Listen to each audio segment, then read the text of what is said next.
Hello guys, ಈ ಕ್ಲಾಸ್ನಲ್ಲಿ ನಾನು ನಿಮಗೆ ಹೇಳ್ಕೊಡ್ತಾ ಇದ್ದೀನಿ ನಮ್ಮ ಚೈಲ್ಡ್ಹುಡ್ ಮೆಮೊರೀಸ್ನ ನಾವು ಸ್ಪೋಕನ್ ಇಂಗ್ಲೀಷ್ನಲ್ಲಿ ಹೇಗೆ ಎಕ್ಸ್ಪ್ಲೈನ್ ಮಾಡಬೇಕು ಅಂತ. ನಾನು ಚಿಕ್ಕವನಿದ್ದಾಗ ರಜೆಗಳನ್ನ ನಾವು ಅಜ್ಜಿ ಮನೆಯಲ್ಲಿ ಕಳೀತಾ ಇದ್ದೆ. ನಾನು 5 ಗಂಟೆಗೆ ಎದ್ದು ಹೊಲಕ್ಕೆ ಹೋಗ್ತಿದ್ದೆ, ಹಸುಗಳ ಹಾಲು ಕರೆಯೋದಕ್ಕೆ ಹೆಲ್ಪ್ ಮಾಡ್ತಿದ್ದೆ. ಆಮೇಲೆ ವಾಪಸ್ ಬರ್ತಿದ್ದೆ. ಸುಮಾರು 8 ಗಂಟೆಗೆ ನಾವೆಲ್ಲ ಚೆನ್ನಾಗಿ ತಿಂಡಿ ತಿಂತಿದ್ವಿ. ಸುಗ್ಗಿಯ ಟೈಮ್ನಲ್ಲಿ ಹಳ್ಳಿಯವರೆಲ್ಲ ದೊಡ್ಡ ಹಬ್ಬನ ಆಚರಣೆ ಮಾಡ್ತಿದ್ರು, ನಡೆಸ್ತಿದ್ರು.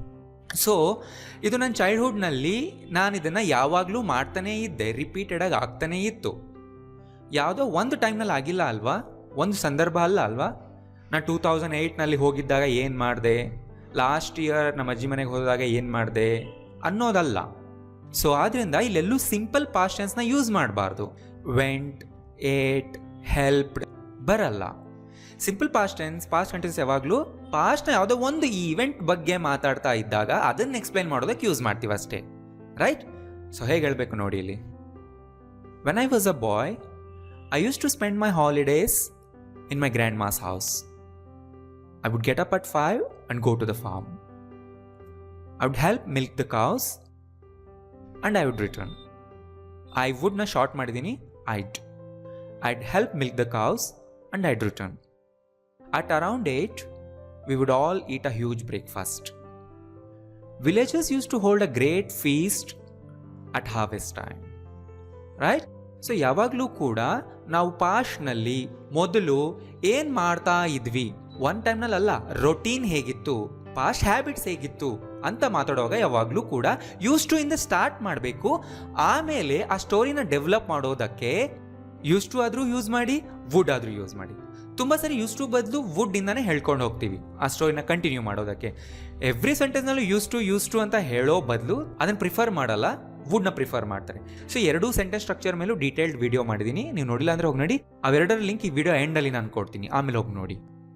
ಸೊ ಇಲ್ಲಿ ನೋಡಿ, ಪಾಸ್ಟ್ನ ಟೈಮ್ ಫ್ರೇಮ್ನ ಮೊದಲೇ ಎಸ್ಟಾಬ್ಲಿಷ್ ಮಾಡ್ತಾ ಇದ್ದೀವಿ. ಯೂಸ್ ಟು ಇಂದ ಸ್ಟಾರ್ಟ್ ಮಾಡಬೇಕು. I use to spend my holidays in my grandma's house. I would get up at 5 and go to the farm. Same ಸೆಂಟೆನ್ಸ್ನಲ್ಲಿ ಆ್ಯಂಡ್ ಆರ್ ಬಂದರೆ I would get up at 5 and I would go to the farm ಅನ್ಬೋದು, or ವುಡ್ನ ಬಿಡ್ಬೋದು ಕೂಡ, direct ವರ್ಬ್ನ ಹೇಳ್ಬಿಡ್ಬೋದು ಈ ಥರ. I'd help milk the cows ಅನ್ಬೇಕು, ಹೆಲ್ಪ್ ಟು ಅಲ್ಲ. ಹೆಲ್ಪ್ ಬಂದರೆ ಡೈರೆಕ್ಟ್ ವರ್ಬ್ ಹಾಕ್ತಾರೆ ತುಂಬ ಸರಿ, ಏನು ಮಾಡೋದಕ್ಕೆ ಹೆಲ್ಪ್ ಮಾಡ್ತಿದ್ದೆ ಅಂತ ಹೇಳೋವಾಗ. ಆ್ಯಂಡ್ ಐಡ್ ರಿಟರ್ನ್, ವಾಪಸ್ ಬರ್ತಿದ್ದೆ. ಸೊ ಇವೆಲ್ಲ ನೋಡಿ, ಒಂದು ಸರಿ ಮಾಡಿದ್ದೆ ಅಂತಲ್ಲ, ಆ ಥರ ಮಾಡ್ತಾ ಇದ್ದೆ ಎವ್ರಿ ವೆಕೇಷನ್ನಲ್ಲೂ ಅಂತ. At around 8, we would all eat a huge breakfast. Villages used to hold a great feast. Hold a program, hold a festival ಅಂತ ಕೇಳಿದ್ರಲ್ಲ, ಅದೇ ಥರ hold a great feast ಅನ್ಬೋದು. Villages used to hold a great feast at harvest time. Right?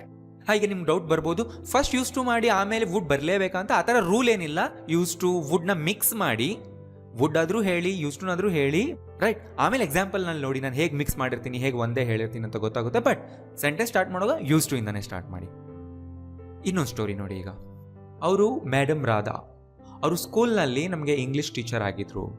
ಅವರು ಯಾವಾಗಲೂ ಸಿಟ್ down and shut up ಅಂತ ಹೇಳ್ತಾ ಇದ್ರು. ಆ್ಯಂಡ್ ಅವರು ಆಗಾಗ ಆ ಸ್ಟೂಡೆಂಟ್ಸ್ಗಳ ಹೆಸರನ್ನೇ ಮರ್ತೋಗ್ಬಿಡ್ತಿದ್ರು. ಸಾಮಾನ್ಯವಾಗಿ ಅವರು ಸಿಟ್ ಮಾಡ್ಕೊಳ್ತಿರ್ಲಿಲ್ಲ, ಆದರೆ ಮಾಡ್ಕೊಂಡಾಗ ತುಂಬಾ ಸಿಟ್ ಆಗ್ತಿದ್ರು, ರೈಟ್? ಸೊ ಈಗ ನೀವು ವಿಡಿಯೋ ಪಾಸ್ ಮಾಡಿ ನೀವೇ ಹೇಳೋದಕ್ಕೆ ಟ್ರೈ ಮಾಡಿ, ಅವ್ರ ಬುಕ್ನಲ್ಲಿ ಬರೀರಿ, ಹೇಗೆ ಬರೀತೀರ, ಆಮೇಲೆ ಪ್ಲೇ ಮಾಡಿ ನೋಡ್ಕೊಳ್ಳಿ, ರೈಟ್? ಟ್ರೈ ಮಾಡಿ. She is madam Radha. She use to be our English teacher at school. She would always say sit down and shut up. And she would often forget her students names. ನೋಡಿಲಿ, students apostrophe S ಬಂದಿದೆ, ಲಾಸ್ಟ್ನಲ್ಲಿ ಎಫೋಸ್ಟ್ರಫಿ ಬಂದಿದೆ. Student ಎಫೋಸ್ಟ್ರಫಿ S ಹಾಕಿದ್ರೆ ಏನಾಗುತ್ತೆ, students ಎಫೋಸ್ಟ್ರಫಿ ಹಾಕಿದರೆ ಏನಾಗುತ್ತೆ. So ಇದ್ರ ಮೇಲೆ ನಾನು ವಿಡಿಯೋ ಮಾಡಿದ್ದೀನಿ, ನೀವು ಹಳೆ ವಿಡಿಯೋಸ್ ನೋಡಿದ್ರೆ ನಿಮಗೆ ಇವೆಲ್ಲ ಅರ್ಥ ಆಗುತ್ತೆ. Usually she never use to get angry, but when she did ಅಂದರೆ ಮಾಡಿಕೊಂಡ್ರೆ ಅಂತ ಮೇಲೆ ಬಂದಿದೆಲ್ಲ, ಅವ್ರು ಯಾವಾಗಲೂ ಸಿಟ್ ಆಗ್ತಿರಲಿಲ್ಲ. She never use to get angry, but when she did ಅಂದರೆ when she use to get angry ಅಂತ ಅರ್ಥ. She would boil with anger ಅಂದರೆ ತುಂಬ ಸಿಟ್ ಮಾಡ್ಕೊತಿದ್ರು. ಎಕ್ಸ್ಟ್ರೀಮ್ಲಿ ಆ್ಯಂಗ್ರಿ ನಾ ಈ ಥರ ಹೇಳ್ಬೋದು, ಸಿಟ್ಟಿಂದ ಅವರು ಬಾಯ್ಲ್ ಆಗ್ತಿದ್ರು ಅಂತ, ರೈಟ್? ನೆಕ್ಸ್ಟ್ ಸ್ಟೋರಿ ನೋಡಿ. ಈಗ ನಾನು ಮತ್ತು ಕಿರಣ್ ಕ್ಲಾಸ್ಮೇಟ್ಸ್ ಆಗಿದ್ದಾಗ ನಾವು ಜೊತೆಗೆ ಸ್ಕೂಲ್ಗೆ ಹೋಗ್ತಿದ್ವಿ. ನಾವು ಜೊತೆಗೆ ಕೂತ್ಕೊಳ್ತಿದ್ವಿ ಆ್ಯಂಡ್ ಜೊತೆಗೆ ಆಟ ಆಡ್ತಿದ್ವಿ. ಅವ್ನು ಪ್ರತಿ ಸಂಜೆ ನಮ್ಮ ಮನೆಗೆ ಬರ್ತಿದ್ದ ಆ್ಯಂಡ್ ನಾವು ನಮ್ಮ ಹೋಮ್ವರ್ಕ್ ಜೊತೆಗೇ ಮಾಡ್ತಿದ್ವಿ. ನಾವು ಯಾವಾಗಲೂ ಜಗಳನೇ ಆಡ್ತಿರ್ಲಿಲ್ಲ. ಇದನ್ನೇ ಹೇಳಬೇಕು.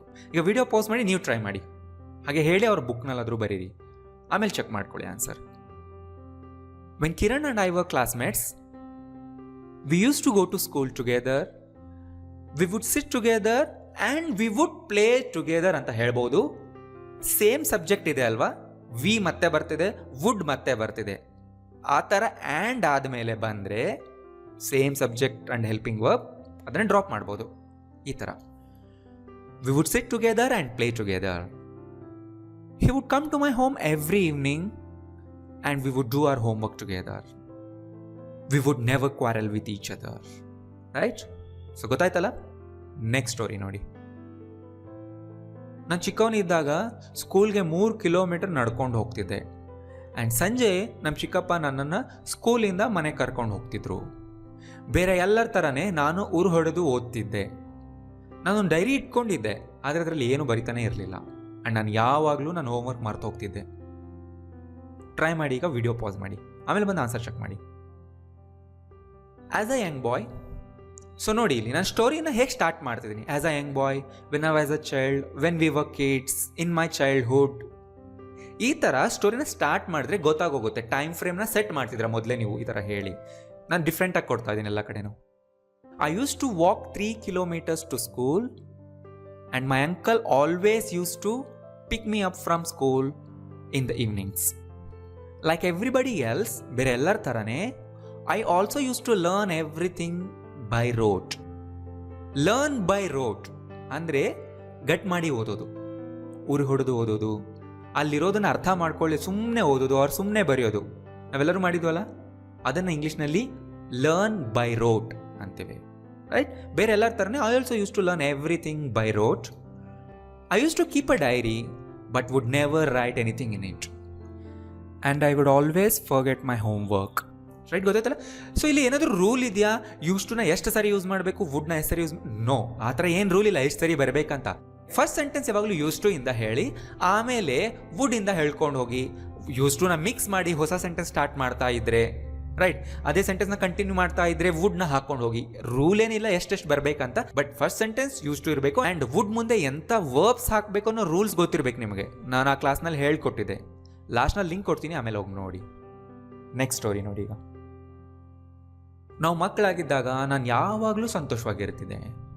ನಮ್ಮಮ್ಮ ನಮ್ಮ ಪ್ರತಿ ಹುಟ್ಟುಹಬ್ಬಕ್ಕೂ ಪಾಯಸ ಮಾಡ್ತಿದ್ರು. ನಾನು ಮತ್ತು ನನ್ನ ತಂಗಿ ನಮ್ಮಮ್ಮ ಹೇಳ್ತಾ ಇದ್ದ ಕತೆಗಳನ್ನ ಕುತ್ಕೊಂಡು ಕೇಳ್ತಾ ಇದ್ವಿ. ನಮ್ಮ ಅಪ್ಪ ನಮಗೆ ಯಾವಾಗಲೂ ಹೊಡಿತಿರ್ಲಿಲ್ಲ, ಆದರೆ ನಮ್ಮಮ್ಮ ಹೊಡಿತಾ ಇದ್ರು. ಸೊ ವಿಡಿಯೋ ಪಾಸ್ ಮಾಡಿ ನೀವು ಟ್ರೈ ಮಾಡಿ.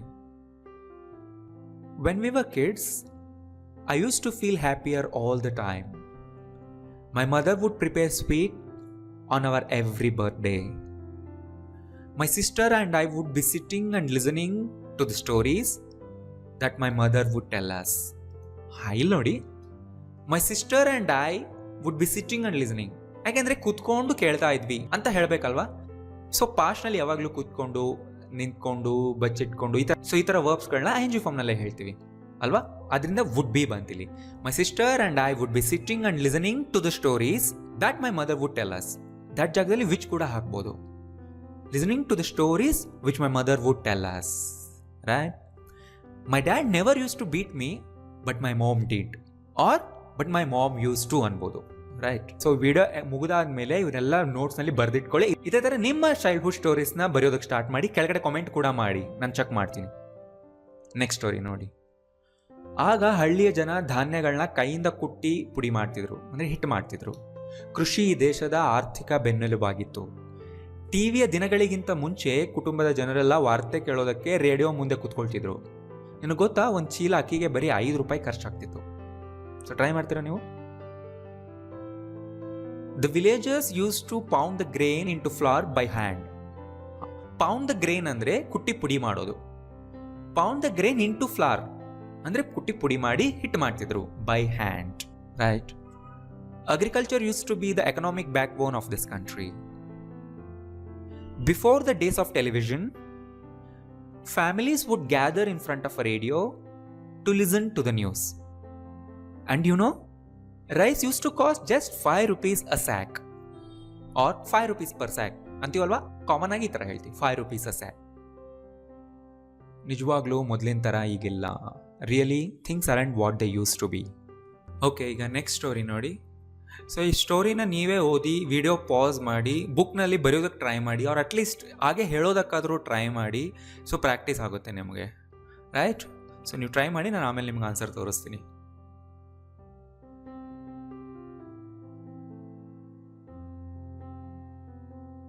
You remember we used to play here as kids and how we used to fight on silly things. So ಇಲ್ಲಿ ಕೇಳ್ತಿಲ್ಲ, ನಾವು ಹೇಳ್ತಾ ಇದ್ದೀವಿ. You remember how we used to fight on silly things? There used to be a heap of sand. Heap of sand ಅಂದರೆ ಮರಳಿನ ರಾಶಿ. Where that building is. So ಈಗ present ಟೈಮಲ್ಲಿ ಅಲ್ಲೊಂದು ಬಿಲ್ಡಿಂಗ್ ಇದೆ. ಅದು ಈಗ ಇದ್ದಂಥ ಜಾಗದಲ್ಲಿ ಒಂದು heap of sand ಇತ್ತು. There used to be a heap of sand where that building is right now. And also, there used to be a dirty pool here. I remember on Sundays, we would get up early and go on top of the hill. Right? And next story, ಇದನ್ನು ಕೂಡ ಅದೇ ಥರ try ಮಾಡಿ, video pause ಮಾಡಿ ನೀವು ಹೇಳೋದಕ್ಕೆ try ಮಾಡಿ. ಅವನು ತುಂಬ ದಪ್ಪ ಇದ್ದ. ಅವ್ನು ದಪ್ಪ ಇದ್ದಕ್ಕೆ ಸ್ಕೂಲ್ನಲ್ಲಿ ಎಲ್ಲರೂ ಅವನ್ನ ಟೀಸ್ ಮಾಡ್ತಿದ್ರು. ಆದರೆ ಅವನು ಯಾರಿಗೂ ಏನೂ ತಿರುಗಿ ಹೇಳ್ತಿರಲಿಲ್ಲ, ಫೈಟ್ ಮಾಡ್ತಿರಲಿಲ್ಲ. ನನಗೋಸ್ಕರ ಅವನು ತುಂಬ ಮಿಠಾಯಿಗಳನ್ನ ತರ್ತಿದ್ದ. ನಾವಿಬ್ಬರೂ ಅವುಗಳನ್ನ ಆನಂದಿಸ್ತಿದ್ದೆವು. ಅಂದರೆ ನಾವಿಬ್ಬರು ತಿಂತಾ ಇದ್ವಿ. ಕೆಲವೊಮ್ಮೆ ಅವನು ಎಲ್ಲಿಗೆ ಯಾಕೆ ಅಂತ ಹೇಳಿದೆ ಎಲ್ಲಿಗೋ ಹೊರಟೋಗ್ಬಿಡ್ತಿದ್ದ ತುಂಬ ದಿನಗಳವರೆಗೂ. ನಮ್ಮ ಫ್ರೆಂಡ್ಸ್ ಅವನ್ನ ಮಿಸ್ಟರ್ ಅಲೋನ್ ಅಂತ ಕರಿತಿದ್ರು. ಟ್ರೈ ಮಾಡಿ. He use to be overweight. So ಈ ಥರ ಹೇಳೋದನ್ನು ಕೂಡ ಕಲಿರಿ. He use to be overweight ಅಂದರೆ ಅರ್ಥ ತುಂಬ ದಪ್ಪ ಆಯ್ತಾ.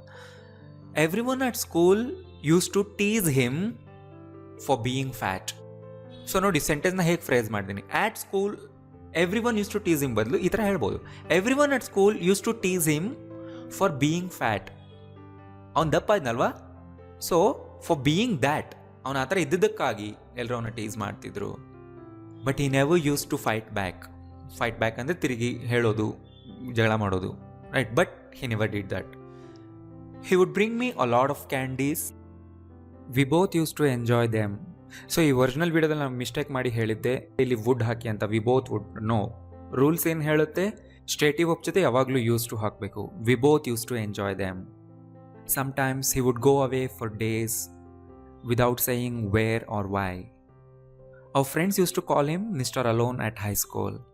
ಆ್ಯಂಡ್ ನೆಕ್ಸ್ಟ್ ಇದನ್ನು ಟ್ರೈ ಮಾಡಿ. ನಾನು ಚಿಕ್ಕವನಿದ್ದಾಗ ದೆವ್ವಗಳಿರುತ್ತೆ ಅಂತ ನಂಬಿದ್ದೆ. ಅದಕ್ಕೆ ಕತ್ಲಲ್ಲಿ ಹೊರಗೆ ಹೋಗೋದಕ್ಕೆ ಹೆದರ್ತಿದ್ದೆ. ಆಗ ನನ್ನ ಹತ್ರ ಒಂದು ಚಿಕ್ಕ ಬೆಕ್ಕಿನ ಮರಿ ಇತ್ತು.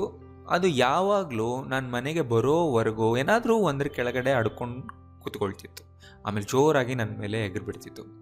ಸೊ ಈಗ ವಿಡಿಯೋ ಪಾಸ್ ಮಾಡಿ ಟ್ರೈ ಮಾಡಿ, ನಿಮಗೆ ಬಂದ ಹಾಗೆ ಟ್ರೈ ಮಾಡಿ, ಬರೀರಿ, ಅವ್ರು ಹೇಳಿ, ಆಮೇಲೆ ಚೆಕ್ ಮಾಡ್ಕೊಳ್ಳಿ. In my childhood I use to believe that ghosts exist. I would believe ಬರಲ್ಲ ಇಲ್ಲಿ, ಐ ಯೂಸ್ ಟು ಬಿಲೀವ್ ಅಂತಲೇ ಹೇಳಬೇಕು. So I use to get scared. I used to get ಅನ್ನೋದಿಲ್ಲ actual verb. I used to get scared to go out in the dark. I had a little kitten then. It would always hide under something until I came back. Then he would jump on me with full force, right? ಆ ದಿನಗಳಲ್ಲಿ Australia ತುಂಬ strong team ಆಗಿರ್ತಿತ್ತು. ನನಗಾಗ India ಟೀಮ್ಗೆ ಆಡೋದು, ಮ್ಯಾಚ್ಗಳನ್ನ ಗೆಲ್ಲೋದು, ಆ ರೀತಿ ಕನಸುಗಳಿದ್ವು. ಆಗ ನಾನು ಕಾಲೇಜ್ ಟೀಮ್ನಲ್ಲೂ ಕೂಡ ಇದ್ದೆ. ಕಾಲೇಜ್ ಡೇಸ್ನಲ್ಲಿ ತುಂಬ ಕ್ರಿಕೆಟ್ ನೋಡ್ತಿದ್ದೆ. ಆದರೆ ಈಗ ಕ್ರಿಕೆಟ್ ನೋಡೋದು ತುಂಬ ಕಡಿಮೆ. ಟ್ರೈ ಮಾಡಿ. Those days Australia used to be the strongest team. I use to have dreams about playing cricket for India and winning matches. I use to be in the college team as well. I use to watch too much cricket in my college days. So ಇಲ್ಲಿ ನೋಡಿ, too much ಅಂದರೆ ಲಿಮಿಟ್ಗಿಂತ ಜಾಸ್ತಿ ಅಂತ meaning ಬರುತ್ತೆ ಯಾವಾಗಲೂ ಕೂಡ, right? ನಾವು I hardly watch cricket. Hardly watch, ಈ ಥರ ಹಾರ್ಡ್ಲಿ ಮುಂದೆ ವರ್ಬ್ ಬಂದರೆ ಅದನ್ನು ನಾವು ಮಾಡೋದು ತುಂಬ ಕಡಿಮೆ. ರೇರ್ಲಿ ಅನ್ನೋ ಮೀನಿಂಗ್, ರೈಟ್? ಅಪರೂಪ ಅನ್ನೋ ಮೀನಿಂಗ್ ಬರುತ್ತೆ. ಯಾವಾಗಲೂ ಹಾರ್ಡ್ಲಿ ಅನ್ನೋ ವರ್ಡ್ನ ವರ್ಬ್ ಹಿಂದೆನೇ ಹಾಕಿ. ಆ್ಯಂಡ್ ಯಾವಾಗಲೂ ಕೂಡ ಇದು ಸಿಂಪಲ್ ಪ್ರೆಸೆಂಟ್ ಟೆನ್ಸಲ್ಲೇ ಯೂಸ್ ಆಗೋದು.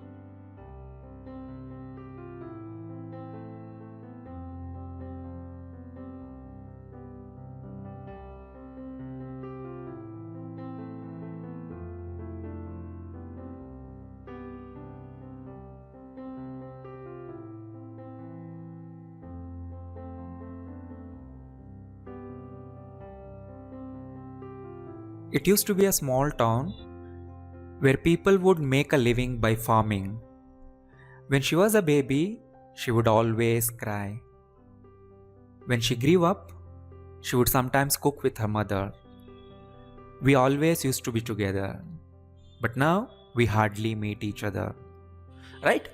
ಸೊ ನೀವು ಇನ್ನೊಂದು ವಿಷಯ ಅಬ್ಸರ್ವ್ ಮಾಡಿದ್ರ ಎಲ್ಲ ಕಡೆನೂ. ಸೊ ನೀವೆಲ್ಲ ಕನ್ನಡ ಸೆಂಟೆನ್ಸ್ನ ಇಂಗ್ಲೀಷ್ ಸೆಂಟೆನ್ಸ್ಗೆ ಮ್ಯಾಚ್ ಮಾಡಿ ನೋಡಿದರೆ ಇಲ್ಲಿ ವರ್ಡ್ ಟು ವರ್ಡ್ ಟ್ರಾನ್ಸ್ಲೇಟ್ ಆಗಿಲ್ಲ. ಆ ಕಂಪ್ಲೀಟ್ ಸೆಂಟೆನ್ಸ್ನ ನಾನು ಇಂಗ್ಲೀಷ್ನಲ್ಲಿ ಟೈಪ್ ಮಾಡಿದ್ದೀನಿ, ಇಂಗ್ಲೀಷ್ನಲ್ಲಿ ಅದನ್ನು ಹೇಗೆ ಹೇಳ್ತಾರೆ ಅಂತ. ಅದೇ ಥರ ನೀವು ಒಂದು ಸೆಂಟೆನ್ಸ್ನ ಆ್ಯಸ್ ಅ ಹೋಲ್ ತೊಗೊಂಡು ಇಂಗ್ಲೀಷ್ನಲ್ಲೇ ಯೋಚನೆ ಮಾಡಬೇಕು, ಇದನ್ನು ನಾನು ಯಾವ ಟೆನ್ಸ್ನಲ್ಲಿ ಹೇಳಲಿ, ಯಾವ ವರ್ಬ್ ಹಾಕಿ ಹೇಳಲಿ, ಯಾವ ಥರ ಫಾರ್ಮ್ ಮಾಡಲಿ ಅಂತ. ಬಿಗಿನಿಂಗ್ನಲ್ಲಿ ಈ ಥರ ಯೋಚನೆ ಮಾಡೋದು, ಬರೆಯೋದು ಪ್ರಾಕ್ಟೀಸ್ ಮಾಡಬೇಕು. ಈ ಥರ ಪ್ರಾಕ್ಟೀಸ್ ಮಾಡ್ತಾ ಮಾಡ್ತಾ ಮಾಡ್ತಾ ಹೇಳ್ತಾ ಮಾತಾಡ್ತಾ ನೀವು ಸ್ಪಾಂಟೇನಿಯಸ್ ಆಗ್ತೀರಾ ಮುಂದಕ್ಕೆ. ಬಟ್ ಬಿಗಿನಿಂಗ್ ಡೇಸ್ನಲ್ಲಿ ಈ ಥರ ಪ್ರಾಕ್ಟೀಸ್ ಮಾಡಿ, ಈ ಥರ ಎಫರ್ಟ್ ಹಾಕಿ ಯೋಚನೆ ಮಾಡಬೇಕಾಗುತ್ತೆ, ನಾನು ಏನು ಹೇಳಲಿ, ಏನು ಮಾಡಲಿ ಅಂತ. ಬುಕ್ನಲ್ಲಿ ಅದನ್ನು ಬರೀರಿ. ಕನ್ನಡ ಪ್ಯಾರಾಗ್ರಾಫ್ ಬರ್ಕೊಂಡು ಪಾಸ್ಟ್ದಾಗಲಿ, ಪ್ರೆಸೆಂಟ್ದಾಗಲಿ, ಡೈಲಿ ರೊಟೀನ್ದಾಗಲಿ. ನಾನು ಡೈಲಿ ರೊಟೀನ್ ಮೇಲೂ ಒಂದು ವೀಡಿಯೋ ಮಾಡಿದ್ದೀನಿ, ಡೈಲಿ ರೊಟೀನ ಹೇಗೆ ಇಂಗ್ಲೀಷ್ನಲ್ಲಿ ಹೇಳಬೇಕಂತ. ನೀವೇ ಬುಕ್ನಲ್ಲಿ ಬರ್ಕೊಂಡು ಇಂಗ್ಲೀಷ್ನಲ್ಲಿ ಹೇಳೋದನ್ನು, ಇಂಗ್ಲೀಷ್ನಲ್ಲಿ ಬರೆಯೋದನ್ನು ಪ್ರಾಕ್ಟೀಸ್ ಮಾಡಿ. ರೈಟ್. ಬಿಗಿನಿಂಗ್ನಲ್ಲಿ ಆ ಥರ ಮಾಡಬೇಕಾಗುತ್ತೆ. ಹೋಗ್ತಾ ಹೋಗ್ತಾ ನೀವು ಸ್ಪಾಂಟೇನಿಯಸ್ ಆಗ್ತೀರಾ, ಆಟೋಮೆಟಿಕ್ ಆಗ್ತೀರಾ ಹೇಳೋದ್ರಲ್ಲಿ, ಮಾತಾಡೋದ್ರಲ್ಲಿ. ನನ್ನ ವೀಡಿಯೋಸ್ ನೋಡ್ತಾ ಇರಿ, ಎಲ್ಲ ಟಾಪಿಕ್ಸ್ನ ಬರೆದಿಟ್ಕೊಳ್ಳಿ. ನಿಮ್ಗೇನೋ ಡೌಟ್ಸ್ ಬಂದರೆ ಕಾಮೆಂಟ್ಸ್ ಮಾಡಿ. ರೈಟ್. ಆ್ಯಂಡ್ ಪ್ಲೀಸ್ ಎಲ್ಲರಿಗೂ ಶೇರ್ ಮಾಡ್ತಾ ಇರಿ. Thank you.